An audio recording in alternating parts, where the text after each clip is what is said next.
بسم اللہ الرحمن الرحیم۔ سیانے کہتے ہیں صاحب، اپنی زندگی کی کتاب صرف مخلص لوگوں کے سامنے کھولیے، باقی سب تو بس جاننے کا تجسس رکھتے ہیں۔ اپنے گھر کی باتیں باہر کے لوگوں کو نہ بتاؤ، تمہاری غیر موجودگی میں لوگ تمہارا مذاق اڑائیں گے۔ بعض اوقات ہر بات پہ مسکرانے والے کو لوگ پاگل سمجھتے ہیں، اور ہر بات پہ خاموش رہنے والے کو بزدل مانا جاتا ہے۔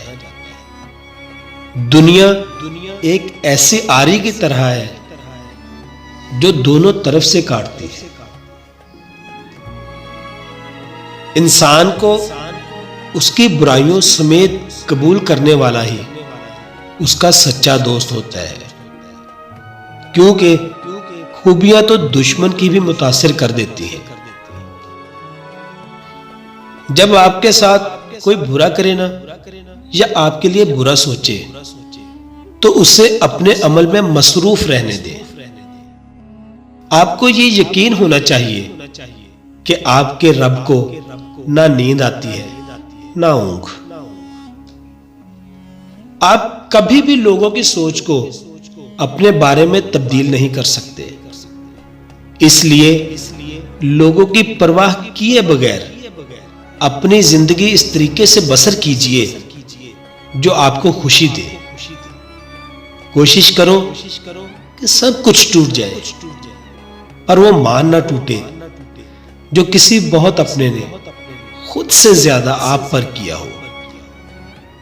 احساس تعلقات کی بنیاد ہے، اور احساس ہمیشہ وہی شخص کرتا ہے جو خود غرض نہیں ہوتا۔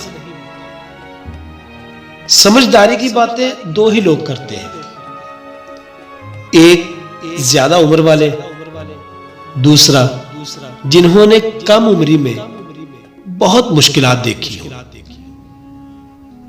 کسی انسان کی نرمی اس کی کمزوری کو ظاہر نہیں کرتی، کیونکہ پانی سے نرم کوئی چیز نہیں، لیکن پانی کی طاقت چٹانوں کو ریزہ ریزہ کر دیتی ہے۔ خواہشوں کے قافلے بھی کتنے عجیب ہوتے ہیں صاحب، اکثر وہی سے گزرتے ہیں جہاں راستے نہیں ہوتے،